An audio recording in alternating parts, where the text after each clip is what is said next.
December is here, which means we are in the last month of 2023, and we are here to usher in the march to Christmas and the other holidays to close out this year, talking Star Wars. So we want to welcome everybody back to the Resistance broadcast. I'm John, that's James. We are here to talk to you about some pretty cool topics today. We are going to kick things off with Will of the Force in just a bit, and then we're going to have a discussion later. You may remember, if you are been listening for a while, that this summer we sort of did an episode on whether fans were getting fatigue on nostalgia. And now when we think about things, it might actually be something that is important for the future of some of these IPs. So we're going to talk about the balance. You know, we always talk about balance in the Force, but we're talking about the balance of keeping things fresh while also tickling that nostalgia to make you feel all warm and fuzzy about things that maybe when life is a little easier and you remember the good times. But anyway, that's a discussion for later as we keep our eye ahead on 2024 and the future of Star Wars movies. Hopefully we get filming on a Star Wars movie next year. We'll see. But James, it is December. The holidays are upon us. People are pretending that they're working between Thanksgiving and December. We're just clackling those keyboards or we're swinging those hammers, whatever we have to do to get to the holidays. How do you shop for Christmas, James? Are you a last minute go to the store type of dad? Are you an online shopper who gets things done early? Do you not do any of the shopping? Does Rachel do the shopping? What type of Christmas shopper are you? All of the above. Oh, okay.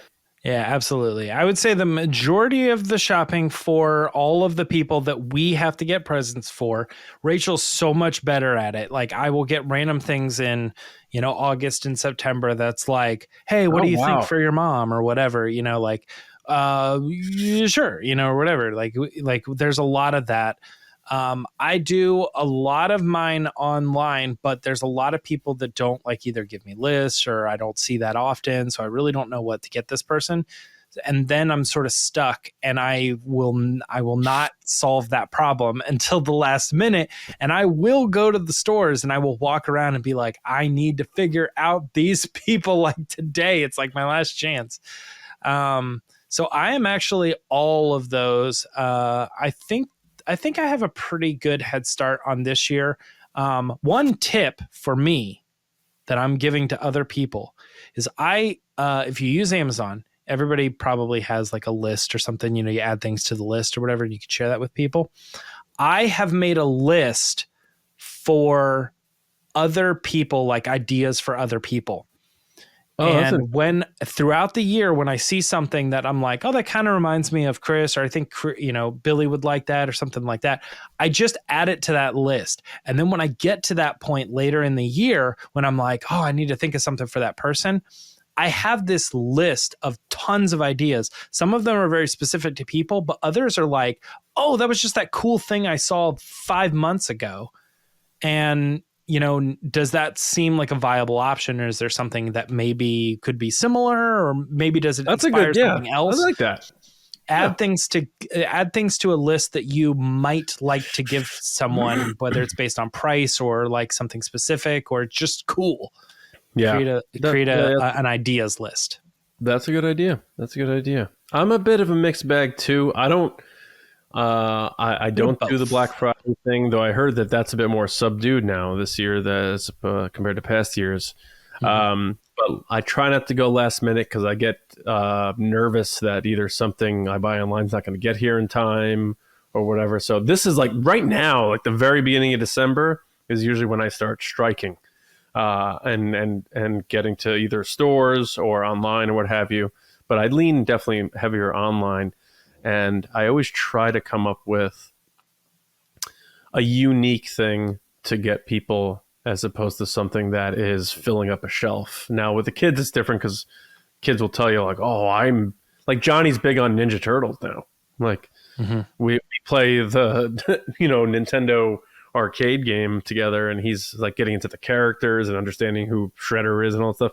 So now he wants Turtles. Last year, it was something else, So, but when it comes to shopping, I try to get it done early, especially online, so the shipping and all that. I know that people want to get into Star Wars, but I have an opportunity to ask you another question that I have. Who are you and your family? Are you the I don't know what I want, I don't tell anybody anything, I'm hard to buy for, or are you totally I'm pretty everybody easy to buy knows for, I you? think. Yeah. I think I'm Do you pretty know easy to what buy. to ask for? I have I don't troubles usually, with that too. I don't ask for things usually unless it's something that So you're hard to buy for. yeah, unless it's something I'm like, oh my God, I really could use this or something. I Mhm. usually don't ask for things. Yeah. So doesn't that make you hard to buy for though? Because then people have to like figure you out instead of just No, like, because here's my everyone knows. list, pick something. Everyone knows what I like. They know the sports teams I like. They know what I like to do around the house. You know, if I need something for the house, or they'll ask my wife if I need something for the house. Um, they know obviously Star Wars and other movies. I'm obsessed with movies. They know like I'm very impassioned with things I love, so I think it's pretty easy to buy for me. But I mean, you'd have to ask them, I guess. But we do have to talk Star Wars because I'm sure there's people listening right now that are like, "Oh my God, these guys! Like, I just listened to you for No. Star Wars. I don't care about you. I don't care about your life. I just want to hear your opinions about Star Wars so that I can absolutely annihilate you Those in the people comments." X'd out 30 seconds into this Yeah, video. yeah. Apple review. These two boneheads are talking about shopping for Christmas, and I'm just trying to hear about their thoughts on Dave Filoni. It's like, well, all right, Yeah. we'll get there. All right.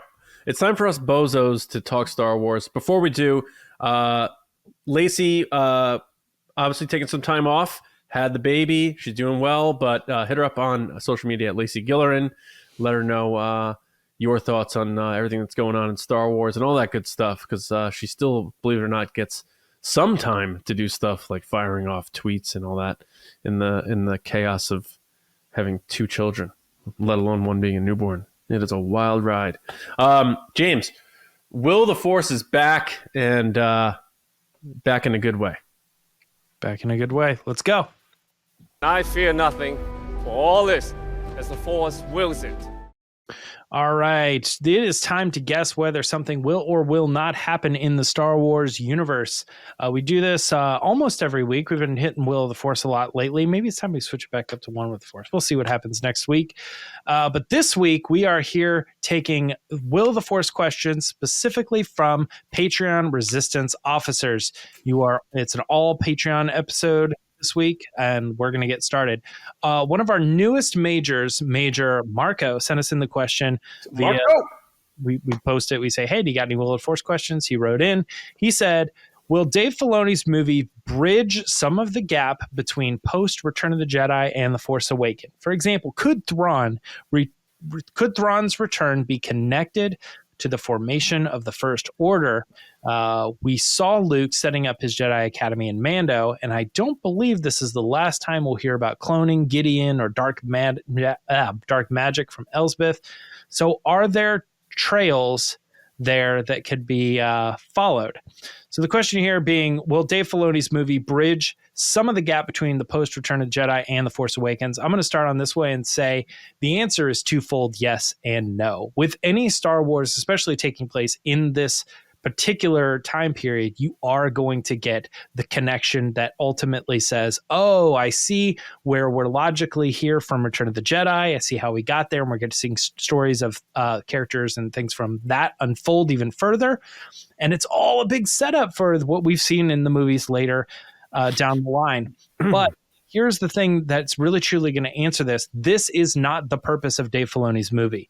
Dave Filoni is telling his own story, and it is not going to be the purpose of bridging this movie to that movie. It will tell its own story that is ultimately his to shape. They've been building up these characters, these villains, and they may or may not do little things that set up, but this movie is not find out how the First Order came to be. It's like The Force Awakens is now putting out a prequel trilogy or something like that. I feel very strongly that this movie will stand on its own as its own Star Wars story. What do you think? Yeah, I mean, I definitely lean on that, where it's not going to feel like this is a supplemental piece to support those episodic films. I do agree. Inadvertently, it will bridge a gap because it literally is taking place in that time. So it has to have It's impossible to connection. not connect it to some degree. Because we know some of these characters are very closely related to characters from the episodic films. And there's a chance our Digi Luke Skywalker pops up in this movie for a few minutes or something. Digimon, digital monsters. I do think that with his new role, there is maybe an inherent pressure on him to make sure he is also setting up things that take place after this Mandoverse, including leapfrogging over the sequel trilogy with what happens post episode 9, including the Rey movie and stuff. As the person who's now going to be involved in the inception of everything going forward, that's got to be on his mind when he's making that movie, which I assume will be the last of the 3 movies because they still have so many seasons of TV to do before they put out that movie. So I think his movie is still 3 or 4 years away. And by that time, who knows? He may get promoted again. You know, he got promoted to a creative executive like 2 years ago. And Bob did already say. Bob did just say they're looking at their people. He may be, you know, whatever's above chief creative officer. He may be like creative emperor in 2027. Creative emperor. So, you know, I do think he is telling his own story. I think it's very important for him personally to want to close out Ahsoka's story, and you know, the Rebels characters. You know, I'm not saying they're going to be done by any means. But of course, also in working with Jon Favreau, he's going to have to honor him in making sure the Mando has a good ending too, which I assume will also be in that movie. So it's not just Filoni. Like there's a lot to honor with Favreau here, and Filoni wouldn't be where he is without Favreau. So I think it's mixed. I agree, James. I think it does lean more heavily upon him completing this story, but I also think now that he has that new role, and it is a few years away, there will be elements of him that inherently have to say, I got to make sure that this services blank, you know, after or what have you. So there'll be a part of it. I think it just has to be based on his responsibilities now. Yep, that makes sense. And that's a good point that as he takes over a higher position where he's starting to oversee a lot of multiple projects, they all sort of become his projects. And just the way that he's obviously connected Ahsoka with Rebels and Rebels with Clone Wars. And you know what I mean? I think he does ultimately kind of look at how all of these pieces can coincide and be part of one thing. But I still stand by, I think like, Bad Batch is its own thing. It's not just like I agree. Premedicated, like, oh, well, we have to do more Clone Wars and it's only connected to Clone Wars. I think you can watch Bad Batch and it be its own thing. It's not just there to fill a gap, you know, between this thing and that other thing. They really said we created these characters. We want them to live their own story and their own thing. And that's why we think they're important to tell this story. Moving on to the next one, though, and you're going to get first crack at this. So listen to this one from Commander Stephen Bowman. Stephen sent us in the question, will John Williams contribute in any way to the scores for the upcoming Star Wars theatrical films? Even if it's just a theme, it seems hard to imagine that they'd not ask him to do it while he's still alive and active. John Williams, what do you think? I don't. I believe John Williams when he said what he said. I also think, you know, he's still active, but even with like the Hollywood Bowl, I think he like comes out for, you know, a certain period of time or what have you, and it's close to his home. I don't think he's at the stage at 91, 92 years old where he wants to just dip his toe back in for the next era of Star Wars movies. I think he really did feel this sense of completion by finishing with episode 9. He really loved making the theme for Daisy Ridley. That meant a lot to him. And doing the Kenobi thing, I think, was just sort of this one-off where he said, like, hey, if you guys need me, I can do this. He'd be working with Favreau right in LA. That probably wasn't that big of a problem. But when it comes to now these new movies and stuff, I think, I don't know John Williams, but in every interview I see with him, he seems like a very humble guy. I don't think he would want to create something for the next era of Star Wars movies and overshadow whoever this next composer or composers are going to be. With Solo, it made sense because he had written for Han Solo for a very long time. They'll have the Rey theme in there. All his themes he made for the sequel trilogy that will apply to these movies will still be there and arranged with the new composers as they do all the time. But when it comes to creating new stuff for a new era in movies, I don't see that happening. I don't think so. What do you think? Yeah, John Williams contributing in any way to the scores of the upcoming theatrical films. I say you're right. You're dead on. That he's not going to do it. And I think where Stephen is asking this question, where it's coming from, is the fact that, Solo did have this theme that was developed and it was just the theme and there's that. And then we had like Galaxy's Edge. Okay, well, he just came in and he, gave us this one thing and it's always sort of been now Galaxy's Edge theme whenever they're doing like marketing of any sort. But here's the thing that I think maybe we're forgetting is there's Rogue One. Rogue One did stand on its own. It was very successful, and they brought in another composer who did an excellent job with the movie, and the movie completely stood free of John Williams. And that was their goal right from the beginning. Yes, The Force Awakens, right? Obviously, John's involved. Not completely free of John Williams, if we're being fair, because they did use some of his themes, in that movie. But that's exactly what the question is do you think John Williams is going to do it? No, they're going to do what they did with Rogue One. That was the plan all along, is they were going to bring in a composer and let them do their own thing with the music, maybe to some degree, obviously imitate John Williams, and we'll obviously have some of his themes in there. But that was the plan going forward. And I think that is what we need to keep in mind when we move into these other things. And that also said, like, Mandalorian as well. I know that's television, but at the same time, they didn't have John do these shows. They reached out to other people to do those things. So I think that's the answer to the question, is that John Williams is probably officially done with Star Wars, given episode 9. And he said, hey, buddy, I did 1 through 9 and you guys can have it from here on out. And if they go big with like this next Star Wars movie, and we keep thinking it's the Rey movie, it might not be, but for the sake of everything we think is accurate, it will be. If they go big with it and do like, again, another behind the scenes, like documentary and stuff, like we saw, like Neil Scanlon with Creatures, or Matthew Wood with sound design, referring to the OGs, like, Ben Burt did this, so we're trying to emulate how he did that. And Neil Scanlon and the puppet team talking about how they use the original mold and design from Stuart Freeborn from Empire Strikes Back. And there is that true honoring and making sure they do things right in terms of the people who set the tone and did this first.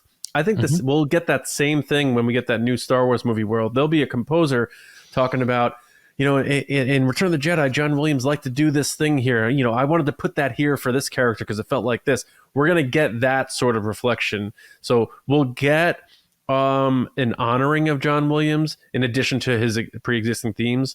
But I think we're both on the same page that in terms of creating a new composition for Star Wars, I don't know. I guess we just don't think that's going to happen. My thing is also too, just to throw it in really quickly, he already did. Like, take Solo, for example. He created a theme for Solo. So what's the thing? You mentioned it earlier. What's the theme for Rey? The theme for Star Wars? We already have them. Right. They already exist. We don't need him to come in and set the tone and then let somebody else fill it in and use the theme when we need to carry through the movie. We already have it, There's going to be a brand new composer for whatever the Rey movie's called, but we know for a fact, because Kathleen Kennedy said it, that movie is starting with the opening crawl and John Williams' main Star Wars theme. So is right that out the of the title, gate, by the way? huh?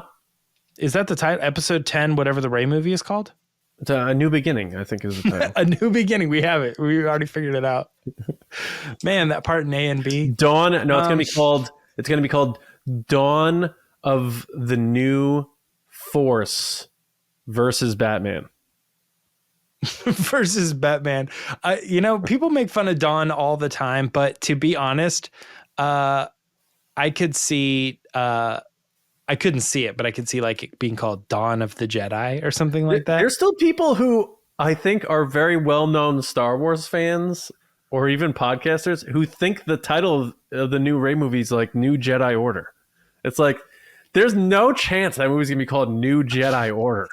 Like, I hope not holding up anyway. signs that say NJO. Yeah, we're at Celebration 2025 in Japan. And you get this clip of me saying this, and then they do the trailer, and the Star Wars separates on the screen, and then it comes up New Jedi Order. I'm going to be like, ah! What if the movie is called, John, Rey Skywalker, a Star Wars story? I mean, that's really clever. It's possible, man. Yeah. Do you think they'll ever do that thing where, like, they were trying to do that anthology thing, and they were going to have all these movies called blank A Star Wars Story? Mm-hmm. Do you think they'll do that thing where they just get rid of the A Star Wars Story stuff for like Solo and Rogue One? Because nobody calls it Rogue One A Star Wars Story. It's just Rogue One. You're saying like, will they at some point in the release kind of re-release the film like a 4K whatever, but it just has have a it called different Star title. Wars. It just says Star Wars Rogue One. Get rid of the A Star Wars Story crap. It didn't work. Like, yeah, I mean, I kind of don't think so, but I think that it's not unheard of. There is precedent for studios like sort of changing the titles between release and Blu-ray release. even with the older movies, like when the prequels came out, it was heavily, this is episode 1, The Phantom Menace. Now it's just called Star Wars The Phantom Menace. I don't think they use the episodic numbers in the marketing as much anymore. They've changed that too. So interesting. Like Star Wars, it was Star Wars The Force Awakens. It wasn't Star Wars Episode 7, The Force Awakens. Right, but if you go to like IMDb, like what is it called? Like, is it called? I think it's called Star Wars The Force Awakens. Star Wars Anyway. Oh, you know what's interesting though? It's Star Wars Episode 4, A New Hope. Yeah, nope, Star Wars Episode 9, The Rise of Skywalker. Yeah. Yeah, it has that, but then in official marketing, it's just Star Wars: The Force Awakens. No, I know, but what I'm saying is they haven't went to IMDb and said, the title of this movie is actually incorrect. This is the title of the movie or something. I don't even go to IMDb that much anymore. I actually use Wikipedia now for like my movie info. Really? Yeah. Oh my gosh, IMDb is man. a slow loading website. I'm tired of it. Well, I use the app. Oh, that's even worse. I can't believe How is that worse? Because I look at the better. nitty gritty. I look at the deep cut stuff, and I can't be trying to zoom in on that on a phone. Zoom in on a phone? I'm That's using right. the app, John. You're zooming in. You're going to wikipedia.com. No, on desktop. .org. On desktop. I'm not using apps on my. I'm not looking up movie trivia on my phone. I'm on my Mac. That's what I'm doing. Oh man, I'm 99% IMDb app. Oh, Just go right to it. atrocious. All right, let's move along. All right, move along. All right, Patreon submission. This one's coming from Commander Chris Van de Mail. We all know Chris. He sent us the question, will the new Star Wars movie suffer from lower attendance because of the mediocre Star Wars shows on Disney Plus? Spicy. Ooh, shots fired. That we see happening right now with the Marvel movies. So to clarify that question a little bit, Marvel is sort of going through an issue where because they're putting out the shows and people are watching the shows and then they're like, these aren't really that great. They kind of, or at least a theory is that they're not then attending the movies because none of this stuff is really hitting as strong as it was. Chris here is asking, do we think that there's a chance that because the Disney Plus shows maybe aren't as successful as we'd like them to be, does that dictate what we're going to see in the theater? John, what do you think? I don't think so. I think fans who are watching the Disney Plus shows are mostly probably diehard fans. Like my brother, I would consider him a Star Wars fan. He hasn't watched Ahsoka though. You know, like I think he watched Obi-Wan, Mando, Boba Fett. I don't think he's watched Andor or Ahsoka yet, because those are not as close to the saga. So I don't think the general audience is going to prejudge a Star Wars theatrical film based on what they're hearing about the quality or budget or whatever of these shows. So I don't think this will impact it.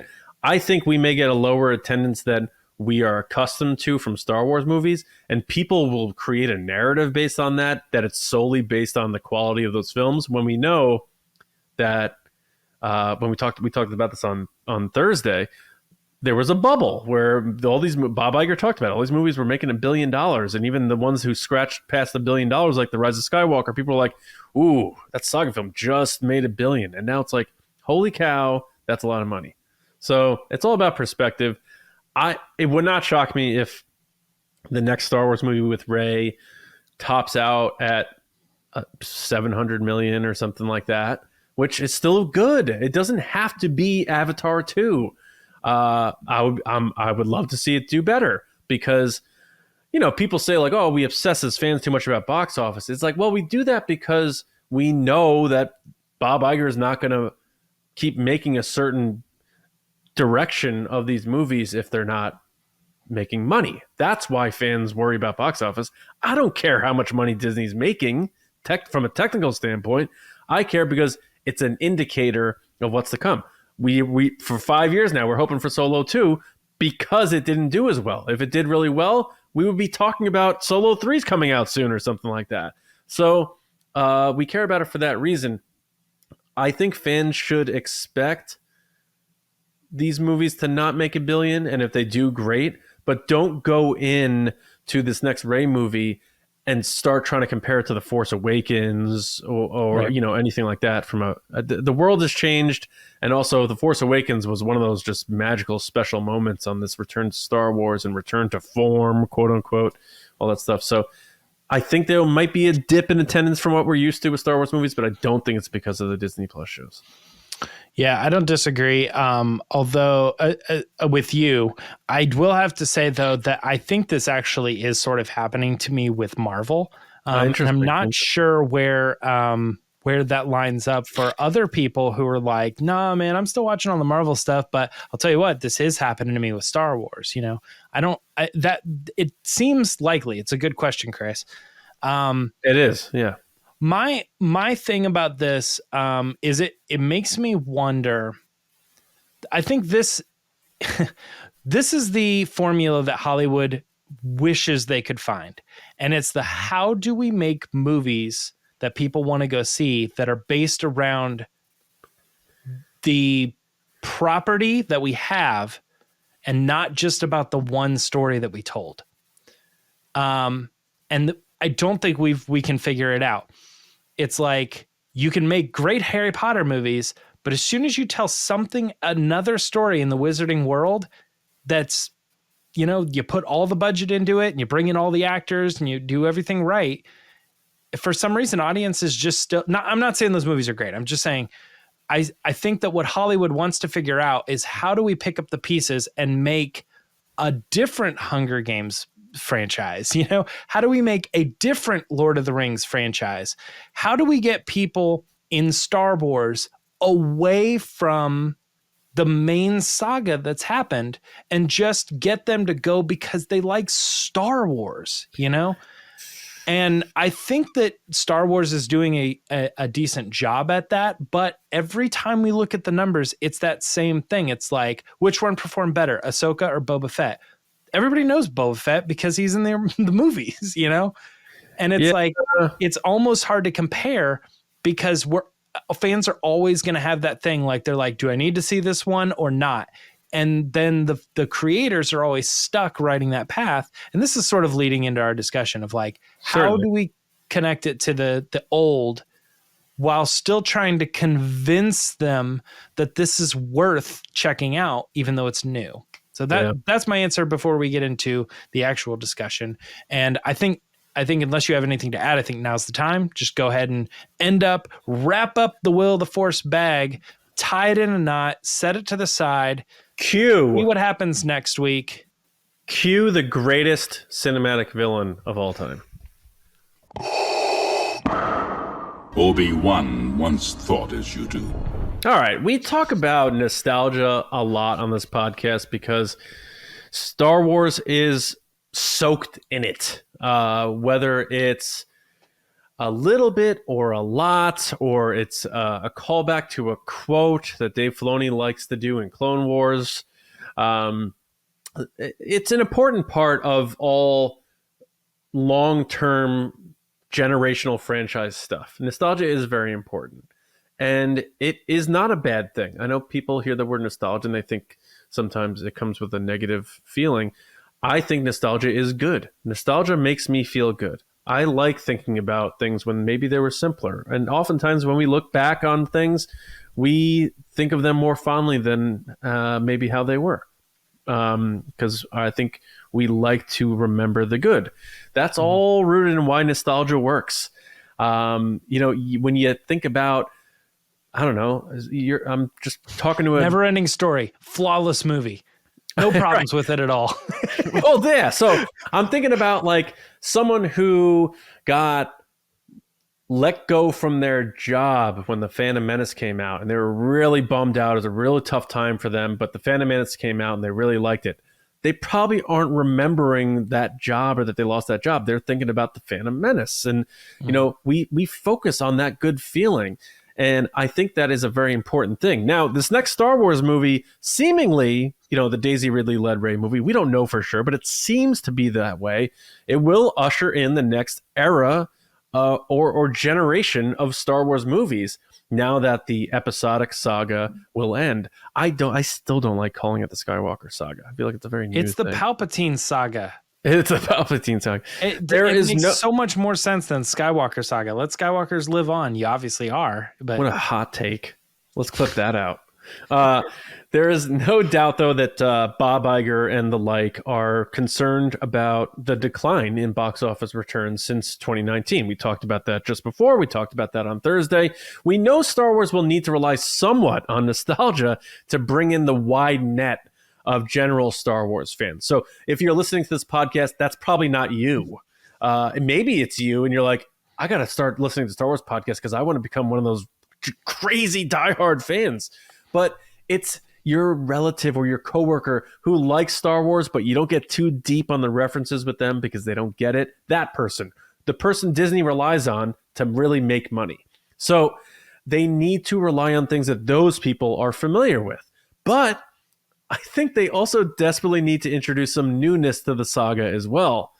So where's that balance? And we can talk about, going in the past with the Mangold movie, that probably will have a lot of newness to it. But if we're looking at the next movie and kicking off that new era, if it indeed is that Rey movie, I think the best way they can really do that is bring back all the familiar faces and names and characters, the creatures, get Babu Frick in there somewhere, get BB-8 in there, get the OG droids, R2 and C-3PO, maybe even more up to the forefront than they were in the sequel trilogy, now that we don't have the ability to rely on the human legacy characters, Han, Luke, and Leia. Now it is more pressure on the new human characters like Rey, maybe Finn, who knows, maybe Poe. A new good villain, I think, is where we're going to get the newness. How they deliver a new villain for Rey in that movie, I think, is going to dictate how good this next series of movies is. If they deliver us a great new, fresh-feeling villain that brings us concern for these characters that we're all bringing back that we love, then you got us hooked, I think. So you can get your newness there. And you could thwart all these characters that we loved, including the ones we've only known for a few years that are now feeling familiar and have their own recent nostalgia, thwart them into a new situation. So you have the same personalities. You see C-3PO and R2-D2 on screen with the Falcon, and you're like, this feels like home. But they're going where and what's happening? that's where you get your newness. So I think from my vantage point and thinking about what Bob Iger said recently about this quantity over quality and making sure it's good and making sure we're focusing on doing everything we can to bring people back to theaters, they're going to push all the nostalgia buttons. They're not going to not have the Falcon in that movie. They're not going to not have those droids or Chewbacca. They're all going to be there. All going to be there. But I think where the newness is going to come in is a new villain that isn't like we've seen before, but is formidable enough for us to be like, holy cow, the stakes are high. I don't know if this person's going to make it out of this movie that we love. And then also new environments and a twist on things that doesn't just feel like Rebels versus the next Empire. And that's not to take a shot at the sequel trilogy, because history does repeat itself in that way with wars. You know, the Germans came back for World War II. It does happen. Dictatorships sort of creep back in and as democracies fall. And even Dave Filoni said he wanted to make sure his movie doesn't feel like a classic, just good versus bad, Rebels versus Empire thing. Yeah. So I think they're cognizant of that. I am just so curious what they're going to do with the villain, because I really do think how much general audiences receive and go see this movie is how powerful this new adversary is going to be. Because we sort of know who all the good guy players are going to be, albeit a few new characters they will certainly introduce to us. We don't really know who the villain is going to be in that Rey movie. So that's going to be the one thing that's going to answer that question. So I think that's where we're going to get our balance between nostalgia and newness. But I put a lot out there, James, so I want to see where you're at. Do you align with that at all, or do you have a completely different vantage point? Well, I think I'm approaching the discussion a little bit differently, but it's the same. It really is the same talk. And I think you got a little taste of it in the question that I did before is you are being, as you probably should, this is the Star Wars topic. You are approaching this as, how is Star Wars going to balance newness and nostalgia? And I see that, and I see this discussion, and I think, okay, let's look at Star Wars, but let's take a step back first and look at, how does Hollywood do that? How does major franchises handle this type of thing? And when I actually look at that, that example of like The Hobbit versus Lord of the Rings, or like Fantastic Beasts versus Harry Potter. There's a new Hunger Games movie in theaters right now. You know what I mean? How does that compare to like the Hunger Games and Catching Fire, and those movies? And I think that's a question that Hollywood is actually always trying to tackle. Again, they go, hey, can we have a whole other franchise strictly just based on the name alone? I think years ago, it was even, do we think we could manage to scrounge together a story to do a sequel just based on the success of the first one? And then we like, would Jaws 2 possibly be as successful as, let's try it, And it literally was just like, what can we put together to go off the name branding? And it was movie to movie. Now in the $1 billion movie era, it's franchise to franchise. We had a big franchise. How can we do it again? What's the sequel to that franchise? When I look at the options, unless people can put in the comments or let us know on social, or maybe you've got something right off the top of your head, as much as we argue about Star Wars, I actually think they might be leading the way. I think that Star Wars, having stepped off of these 3 successful movies and still managed to put out 1, 2, and 3, and still managed to put out 7, 8, and 9, and still managed to put out shows that are successful. Like you look at The Walking Dead, big show. Fear the Walking Dead, not as big of a show. Big show, not as big of a show. Didn't catch. Those numbers that it's comparing to are numbers that like The Mandalorian are putting out. And it's like, so Star Wars is, in their sequel, spin-off, whatever thing, they are actually able to say, hey, but it's Star Wars and you like Star Wars, come watch it because it's Star Wars, and still managing to do a pretty good job at making you feel like you recognize that property while also getting you invested in the next thing that they're doing. Now, they've successfully done The Mandalorian to the degree of when we're watching season 2, 3, and we're getting ready to go into Dave Filoni's movie and we're watching Ahsoka, we now think of The Mandalorian as a classic Star Wars character almost. He's almost like him and Grogu have almost reached the pinnacle of like, hey, when you think of Star Wars and you go to Celebration, you see the banner. Yeah, they're going to put Mandalorian and Grogu like up on that list right next to Luke Skywalker and Qui-Gon Jinn, It's like, I think Star Wars actually, if you're looking at, they had a strong run in the late 70s, early 80s with these 3 movies. Then they sat on it for like 20 years of nothing, 20, 30 years, it's like roughly in that area. Well, they managed. Prequels were. That's what I'm saying. 15 years after, yeah. 16 years. Yeah. Well, yeah, I guess 83 to 99. Yeah, I'm looking at 77 to like 2005. You know what I mean? I always go by the last. I know you're right. Like the last one to the first one of the next. I mean that's fair. But I mean I was just looking like 70s to the 2000s. Yeah, I could say 30-year span. I sort of agree with what you're saying, but I also feel like Star Wars still 10 years later, after George Lucas sold it, they really have not stretched the wings that far. Everything that's come out is connected to the saga. So far, in a 1 degree step. And correct me if I'm wrong. What show or movie has come out that you can't in one step connect to the saga? I don't disagree, but also like look at like all the other examples that have come out, like the Hunger Games thing. It has snow in it. You know what I mean? Know. It's got The Hobbit. It leads into. So I think you're always going to have that. They're never going to take a risk completely to be like, this literally has nothing to do with any of the other one. I think they're always going to try to connect it in some subtle way. But at some point you watch a show like Rebels and you go, well, it's connected to the saga. But then you watch another show that like Ahsoka, that's, I guess you could say it's connected to the saga, but it's actually more connected to Rebels, which is then connected to the saga. Yeah. And there were a ton of cameos in Rebels that probably weren't necessary, that were clearly done to get people to watch. Oh, absolutely. Like I didn't need to see Lando. Yeah. I didn't. Princess Leia. Yeah. All of them except Luke, I think, and Han. Because Obi-Wan's in it. Yoda's in it. R2, isn't he? He shows up, doesn't he? I know C-3PO does, so I assume R2 did.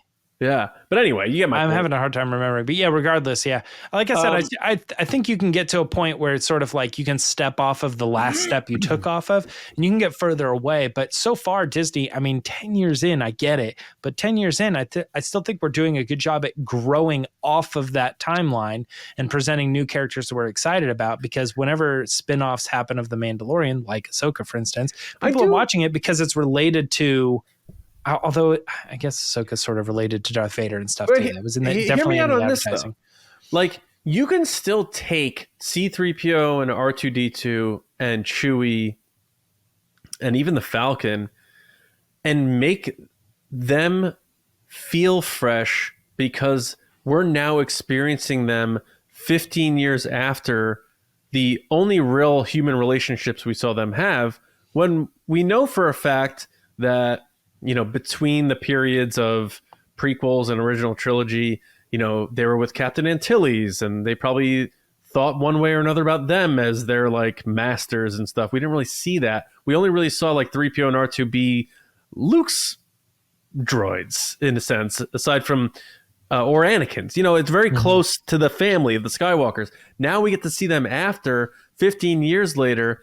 I don't want it to feel like it's the first time they're meeting some of these people. I want there to be, just like when we first saw Star Wars, or when people first saw Star Wars, they're like, this just exists and we're being thrust into the middle of it. This isn't like the Falcon doesn't start off as the shiny vehicle in A New Hope and then get banged up. It's like that thing's been through hell. We don't know why. We don't know how. All this stuff. Now you can do that with your characters that you love, where we meet, 3PO and R2. Well, now, 15 years after Luke and Leia have passed, and now they have new relationships with other humans, and we're seeing them in a different light, which adds this realness to those characters that we really haven't gotten to see a lot. So I think you can even take all these characters that people may be like, they're really bringing back Chewie again, and yeah, you can, because this guy lives to 400 years old. He knew people before Han Solo. I hate to break it to people. So he's going to know people after Han Solo. That's the tragedy of life. It's just like when you and I are dog owners. It sucks that they can't live as long as we do. It's just how life is. It's the reverse in Star Wars, though, where the dogs live way longer than the humans. So now we'll get to see Chewie either have a stronger relationship with Poe, or maybe someone completely new who's Rey met along the way in the last 15 years. I love that they've launched it 15 years because they can give us something without it just being, here, we're back in Star Wars and we're all meeting all these new characters at the same time. No. The next day after Leia died. You know what I mean? Like, or even if it is 15 years later and they're like, and now Rey's just going to start meeting all these people now. It's like, no, we can have her like married. We can have a lot of things that are just feel new, but to them, it's their life. And I like the prospect of that. So bring back everybody. Give me an X-Wing, give me a Falcon, but also give me like these new ships that make sense for this time in the galaxy. The way the N1 was elegant for Naboo, and the way the X-Wings had to be these like makeshift hot rods because the rebellion had no money. What makes sense for the ship that takes place 15 years after Episode 9? And that's where like Doug Chang gets to put his hands together and start licking his lips like, oh, I get to design what ship makes sense for the good guys now. That's where you're going to get your newness, but at the same time, R2 might be in the back of it. You know, there's a lot of things that they can blend to make it feel the familiar Star Wars that will bring the general audiences in, while at the same time feeling like this feels new, even though I know all these people, and that will make us, the diehards, happy, at least from my vantage point. So again, I'm going to say that when I'm generally talking about this topic, I'm looking at it as how is Star Wars doing it, or how they could. Well, that's what I mean. Yeah. I know. I think your approach a little bit, which is fine, totally good, and I'm glad we're getting that perspective, is a little bit like, this is how you would do it if you were given the reins. You're like, I think they need to go this route by bringing in these characters and do things. So if I was in charge of making the movies, this is how I would handle C-3PO. This is how I would handle Chewbacca. And to bounce off of that, because I know that that's sort of the angle you're coming at, I have always said for a long time that I think there's an 80-20 rule. Now, I may be wrong on that number exactly, but to me, I've always felt that you have to, if you want something to be successful that's built off of something else, you have to give them 80% new, which is going to fund the rest of your franchise, fund your story, and build on that for future movies after that thing, you know. But you still have to have 20% of your movie that is relating to the last thing that you just saw. And it has to be connected to at least that degree. You can't just go completely new, and you can't go like 60% nostalgia and connection and not have enough meat on the bones to carry your story through. We still need to make Rey and Finn and Poe and Ben, Kylo great characters, and we need 80% of the movie to do that. We need 20% of the movie to fill in that fan tick that makes Star Wars feel familiar. And I think what you're describing, some good examples of that. This is why The Force Awakens, I think, was successful, because what it did is it took the nostalgia that we have and all of the history that we have of certain things about the previous movies, and then it spun it on its head and gave it a new angle, which is you're saying do it with the droids. Force Awakens did it with the Millennium Falcon. They said I'm saying that thing. Everything. Well, they did it with a lot, yeah. But I'm saying in this specific example here, what about that thing? No, that thing's a pile of junk. We don't want to fly that thing. And then they blow up the other ship and they go, the pile of junk will do, you know, the piece of junk. So they pan the camera over and the audience is immediately hit with all of these feelings about people calling the music from A New Hope. Yep. The Millennium Falcon a piece of junk and all that. they throw in that music, but at the same time, I wouldn't say that The Force Awakens was majorly the other movie. I would say it probably has about 20% musical themes and things, but most of the movie, 80% of the movie, was probably new themes: Force Awakens, First Order, Luke Skywalker, Rey theme, stuff like that. All new stuff. But we got those hits, about 20%, and that's a good perspective. The problem then was when they went into The Last Jedi and they were trying to stem off of The Force Awakens. All of the percentages, in my opinion, got a little bit mixed up. They went too far new, not pulling enough from the other story.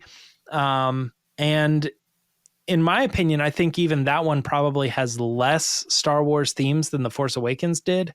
It just felt a little too disconnected and didn't feel enough like Star Wars. And I think that's because it was missing the fun of that 20% that we were longing for and that we got with Force Awakens. Oh yeah. TLJ is not I don't think even that it's hardest of fans. I don't think anyone would ever define that movie as fun. That's what I'm saying. I think, but when you look at Star Wars, I guess people would say they probably wouldn't categorize like The Empire Strikes Back as fun or anything like that. Oh, Empire Strikes Back is very fun. Well, all right. Well, there you go. Well, then I think what I'm getting at is I think like when people have that nostalgia thing that you were describing earlier, when they look back at something, they like Star Wars, not because it's a heavy dramatic series. You know what I mean? They like it because it's fun and it's exciting and stuff like that. I don't think that Last Jedi wasn't that. That's not my opinion. But what I'm saying is I think the balance was off and they needed about 20% of things that were like really cemented you in the fact that this is Star Wars. I know it is Star Wars because it's Star Wars to me, but it's not necessarily Star Wars to everybody. Yeah. And there's definitely ways that, we talked about. That's the balance between newness and nostalgia that needs to get corrected sometimes. Well, we talked about good fan service, bad fan service. We've had discussions on that before. Same with nostalgia. And there is a line, like I'm just going to go out and say it. I will be disappointed. I think you won't be mad. You'll just be disappointed. It's the safest word choice right now. I don't want to be I don't want to use too aggressive of words. I'll definitely be disappointed if we roll into that movie and the space battle has a bunch of TIE fighters, but like they have a red wing on it, or like X wings, but it's like, oh, but now these are the X100s and T95. Oh yeah, exactly. So I think like there's certain things where we're going to be like, guys, come on. It's like every time I see Hasbro put out another clone trooper, I'm like, are they just laughing now? Like when they like put these out, I'm like it seems like every freaking 3 months there's a new clone toy. I'm like, what is going on? So when it comes to the movies, like there will certainly be things that will make me groan because now the N1 and other ships that were introduced in the prequels have their own nostalgia to them, and they need to establish that now for the kids now to look back on in 20 years on whatever new ship or new fighters or whatever they're going to create to be like, that was oh man, I remember when that movie came out when I was a kid, I had that toy, instead of it being like, no, we're going to stick with the X-Wings, we're going to stick with the TIE fighters. Like there's certain things that they just can't do anymore. And I'm not saying don't have an X-Wing here or there, but to fleet these things and then just say like, here's the newer editions. That in the sequel trilogy, I was like, they're really just doing TIE fighters again, but they're just like, they have a red stripe on them. And I'm sure in a reference book, they'll explain why they're so much better and different. Nobody cares about that in terms of like the general audiences. They see a TIE fighter and they hear the TIE fighter, and I get why they did it because they're awesome. But the saga's done.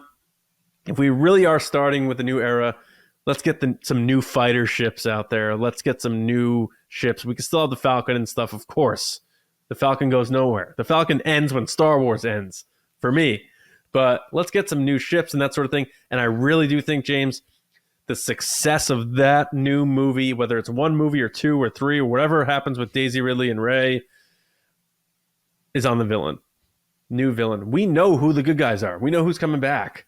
We're not positive on, John Boyega and Oscar Isaac, but we know.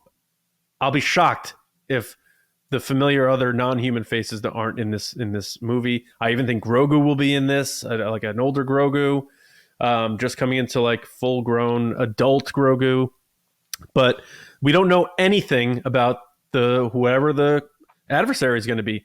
So I really think the success of selling this as a new thing in Star Wars that still feels like Star Wars is going to be on what they do with the villain. And I'm just very curious because maybe that's the thing that Daisy Ridley said was unexpected. I hear a lot of fans like tapping into the EU because Filoni has Thrawn in the mix and all that. I don't think we're going to get like a Yuzong Vong thing. They're not kicking off a brand new era in Star Wars filmmaking by taking something that already existed in a book that was written 30 years ago. I don't say that to take a shot at the EU. I just think that would be a bad look from a creative perspective, especially with these new people in charge, Carrie Beck, Dave Filoni, to say like, so you two are in charge now of these stories moving forward and kicking off these new eras, and you couldn't come up with a new villain?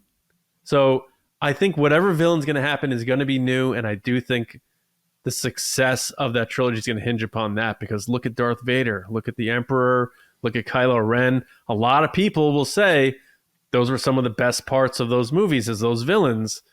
We've been saying Star Wars has a villain problem for a while. What better way to vanquish that problem than your next era of Star Wars movies having this new, different, awesome villain? And whoever follows that villain. I mean, dude, don't get me wrong. I think the villain thing is important. I'm going to tap into what we've already discussed when we're talking about the Harry Potter stuff. You got Voldemort, great villain, classic, always going down. But then you look at Fantastic Beasts and it's like, they had their villain. They had like the Johnny Depp character. And it's like, I just kind of don't remember much about him, Exactly. It didn't really play out. And it's like The Hobbit, for instance, I mean, they sort of had some characters that they sort of positioned as like a villain, but ultimately that story was more about like people just sort of regaining their land and stuff. There wasn't like a villain that was leading the charge they were trying to defeat. So it doesn't have like it doesn't have a Sauron, you know what I mean? Like the Lord of the Rings did. No, you need something so imposing that there's a payoff when the good guys win. And even Marvel, like they did a really good job building up Thanos over the long run. Yeah, they had a couple, like obviously they're little villains here and there. Those movies had good and bad villains, you know what I mean? That's fine. My point though is that what we're talking about, we're discussing franchises here. And Thanos, great villain. They did a really good job with the character. They led up to him. He had a point. A lot of people even agreed with the villain. And if that's your marking for a good villain, right? Now they're sort of returning to we don't have a great villain to follow up Thanos. Well, they're also in trouble. I know they're trying to figure it out, but even from the stuff that we've seen, I'm not entirely bought in on this guy being a bigger threat or maybe just a different threat. I think he is a threat, but I'm not like take the political or the, the real life stuff that's happening outside of that. And just look at the characters alone. They are sort of having trouble following up. When I go back to Star Wars, I look at the villains they have done. I don't actually, you might have a problem with this. I'm sort of on the fence about Kylo Ren. I sort of don't see him as a villain. I think what Star Wars did is they gave us Snoke and people were all about it. People loved Snoke up until The Last Jedi and they killed him off. And then people were like, well, what was the whole point of that? And they sort of lost interest in Snoke. But I think all of this lead up and like interest in that character. Who is he? Who, why does he command the First Order? We want to know more about him. I think they actually did a really good job at creating a new villain that was about to rival Palpatine. And they could have kept going that way had Rian Johnson's story built him up, had JJ finished off that story, or whoever, finished off that story with even more. I think they built on Snoke better than any of these other. I think Snoke did a better job at being a villain than any of these other franchises have handled their subsequent franchises, if that kind of makes sense. Then on top of it, they brought in Palpatine again, so they kind of played it safe. But I do think you're right that one of the key factors of is the new series going to be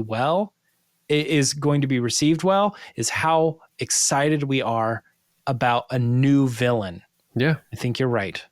Yeah, but I want to be clear that what I'm saying here is that I still think Star Wars is actually leading the way on how to continue your franchise after your main franchises more than anybody else. Yeah, I'm not sitting here saying I don't think they're doing a good job. I know you're not. I'm saying other people are, I think. And I want it to be clear and maybe make people realize that Star Wars is actually probably doing it about as best you can, given the real life circumstances of some people just check out. They watch the first 3 movies or the first 4 or whatever, and then they're just like, I don't want to see Fast and Furious 10. I don't care anymore, And it's like, how could Fast and Furious spin off? They tried it. It didn't really work. It's like, that's where we're at in a weird sense. That's where we're at. Star Wars is doing a good job. That's what I'm saying. Because the Fast franchise still has their Luke Skywalker and Han Solo. It's the same people. It's Vin Diesel. It's all those same people. I know Paul Walker passed away, but for the most part, it's the same crew. Star Wars are now checking out on those characters. Right, but now Star Wars cannot hinge upon Mark Hamill's back, Luke Skywalker's back, and that's gone. It's over. So that crutch is gone. So now it really is about going into the proverbial room, sweeping up everything that still is in the room, putting it all together and bringing it with you, because you're going to need all of it. You're going to need those droids. You're going to need BB-8. You're going to need Dio. You're going to need R2-D2, C-3PO, Chewbacca, the Falcon, all that stuff, because you are forced to now introduce us to new characters, including a new villain. I joke about I would laugh so hard if Palpatine came back, and then I'd be like, this is getting terrible. But to see the look on Lacey's face would be funny. But I really, not to keep repeating myself, but the villain is huge, but also just introducing new protagonists that aren't I don't want another flyboy hotshot pilot and be like, oh, he's the new Han, he's the new Poe or whatever. But again, what I think is if you don't do that, then people, even though it's Star Wars, there are other things that you could sort of connect with. But I think if you go down that route of not making it similar enough, then you have a problem. They're going to fool us because visually and sonically, it's going to feel super familiar. One, because the OG Evergreen characters are still going to be there. And that's going to feel so good, like Christmas morning or Christmas Eve even. And then you're going to have this weird feeling of, holy cow, I'm getting nostalgia from characters that were invented 10 years ago. This is interesting. Seeing BB-8 in this different setting. He looks a little different. He has a new dent. It's been a while since we saw him. It's been about 7-8 years. And then on top of that, the music. The music is still going to make us feel nostalgic because they're going to weave in a lot of those John Williams themes with the new score. So they're going to trick us into nostalgia, not in a mischievous, disingenuous way, but using those elements while introducing us to new stuff. Quick thing. And not to say that you're wrong, but I'm going to challenge you a little bit here. On The Hobbit, visually and sonically, and even with characters familiar like Gandalf, played by the same actor, it still didn't feel like Lord of the Rings. Bad so villain. they did all those things and they tried to meet that 20% familiar while introducing the new story or whatever. Where did that percentage come from? I need to understand that because it's my personal thing. I say 80-20. But you're not actually earlier. quantifying. You're not putting. You don't have a tax accountant calculator, and you're like, and that's 0.5% nostalgia, and that's 0.2%. You're just obviously not. But what I'm saying is, I think when somebody comes out of a movie and they go like, "Oh my God, I just felt like there was nothing familiar about that at all. It didn't even feel at all like a Tron movie or whatever." You know what I mean? It's just like. Yeah, because you didn't connect it to any of the existing stuff. It didn't feel like, yeah, you can keep saying this is Tron, but look around. And you've said that before, like, yeah, it looks like Star Wars. It looks like the backlot of LA, you know? It's like right. you need things to be familiar. And when it doesn't look familiar, you go, that's 2% Star Wars. Because I see Obi-Wan Kenobi, but like what everything around him, none of that's Star Wars. So the percentage is off. So what if then I'll pitch this back to you? What if the expectation? Because clearly Bob Iger, he recently said like expecting $1 billion per movie is pretty ridiculous that we were at that point. Mm-hmm. So I think their expectations on box office is getting more realistic.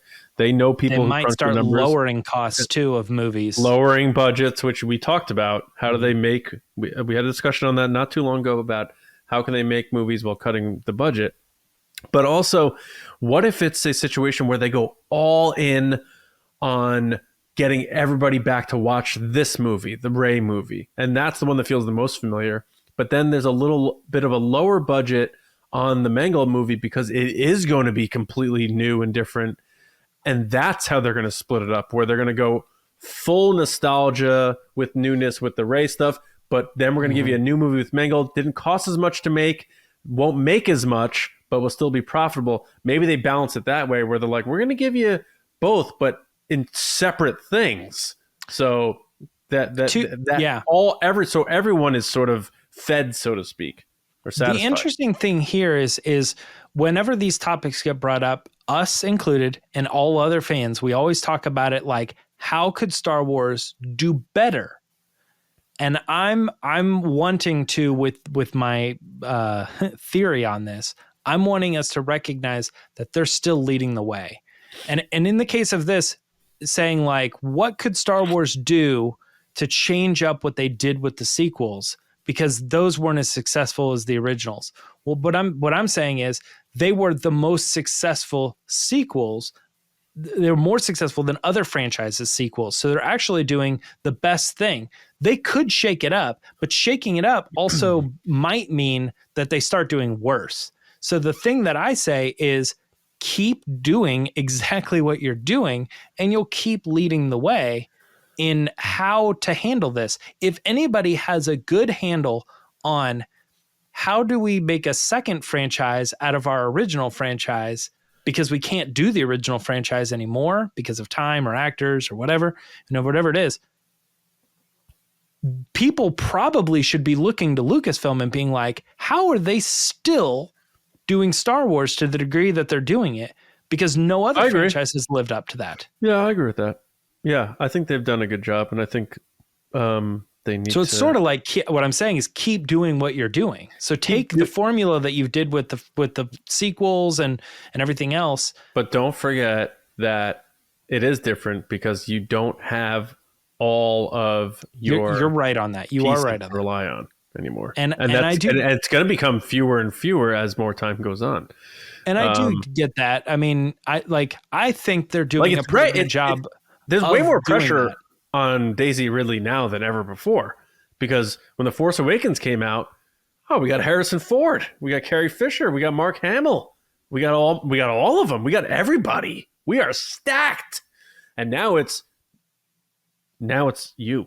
You're the one now. You know what's interesting? All three movies had all three characters in it, except for Last Jedi didn't have Han Solo. Right. Yeah. And I believe I know it's in Jason Fry's novelization about a funeral scene or something. I'm glad they didn't do it. Oh, that's right. Yeah. But he wouldn't have been in it either. No. Yeah. all three actors were there for 7. Harrison all three Ford actors were there for flies well, out. they weren't Pinewood, there, but they were there. You know what I mean? Harrison Ford flies out to Pinewood Studios to lay in a coffin. You know what? You know what is interesting? I never really thought about this. In The Rise of Skywalker, Harrison Ford was actually there, and his character was not actually there. Right. And Leia was actually there, but the actor was not actually there. She was actually there, but a previous version of her. Yeah. A previously filmed version of her. Yeah. It is. It is weird. You know what I mean? She's in that movie, but she didn't really like. Look, you don't have to tell me. Yeah.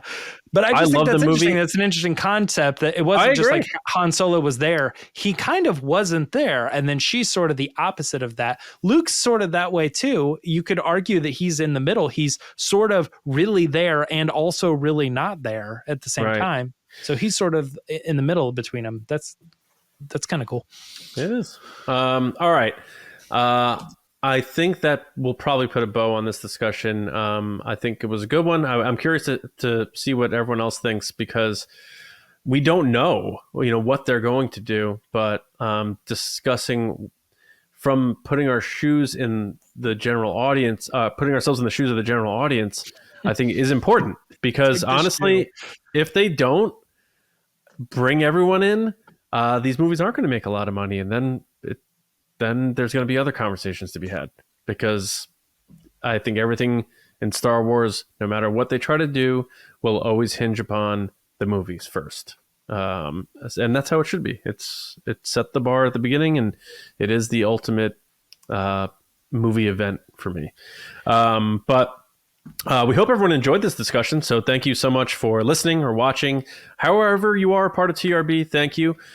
If you like what we do and you're able to support us, we do have a Patreon, patreon.com/resistance broadcast. You saw Will the Force. We dedicated solely to all questions from Patreon this week as a thank you to them. So you get to have your topics on the show as just one thing of many. Go check out our tiers and see what else you can find, including our bonus content at, again, patreon.com/resistance broadcast. Tiers start at just $5, and it goes a long way to help us. So thank you very much. We all have day jobs, families, and everything you see from TRB since we started has been us, the three of us, doing everything behind the scenes, in front of the scenes. What's the opposite of behind the scenes? The scenes? Front of house. Front of house. Yeah. Anyway, thank you all. No matter how you support us, we appreciate that. Make sure you hit up Lacey at Lacey Gillerin on social media. And for me, Johnny Hoey, and my other podcast, speaking of nostalgic movie podcast called Just Like the Movies. We're doing a period piece called Basketball next. So we hope you all enjoy that. Great. James, how about you? Social media at Myra Trunks. That's it. Really? And then your soccer podcast. Oh, heck yeah. Get a kick out of me. Yeah. I don't know how the weekend went right now. So that's very upsetting knowing that. Do you think Hands Off would be a good name for a soccer podcast? Hands Off? Yeah, maybe. I mean, I get it. I see what you're doing. Right. I would say I'm picking what you're putting down, but I can't use my hands. So be like, well, the keeper. With those hamburger helper gloves. All right. We want to do a special shout out to our Patreon generals and spice runners: Carmelo, John Reese, Jetta Rosewater, Frank Grande, Nick Kratz, Chris Morales, Brian Smith, Matt Chitty, Danny, Mike Ramori, Matt Heath, Brendan McLaughlin, Sneaky Zebra, Colin Cormier, Jolton Jedi DiMaggio, Diana and Dave Hornack. Spice Runners: David Probst, Neil Shaw, Kendall Gellner, Andrew Staley, Jeremy Myers, Michael Fry, and Fort Worthy. And thank you all so much. Yes. It means a great deal. And we'll see all of you, of course, in Discord as we talk about everything that's coming up in 2024, because it is going to be a big year for Star Wars, and we're excited for it. But we're not done yet for this year. James and I will be back with you on Thursday for TRB Live. James, anything else before we get out of here? No, if you heard me laugh a minute ago, I was still thinking about all your soccer comments. Like you walking up to the keeper. Would you think you're better than me because you get to wear a different uniform? Oh, you're so cool with your light blue and your lime green, hot pink. Yeah, whatever, man. Get out of here. You got your gloves on. Why don't you go put on what everybody else is wearing? You don't have to do cardio. Yeah. Yeah. Yeah, being a goalie is the gig. But anyway, thank you all so much. We hope you have a wonderful week. Happy December. Good luck shopping. Don't get hurt out there. And we will see you next time right here on the Resistance broadcast. See you around, kids.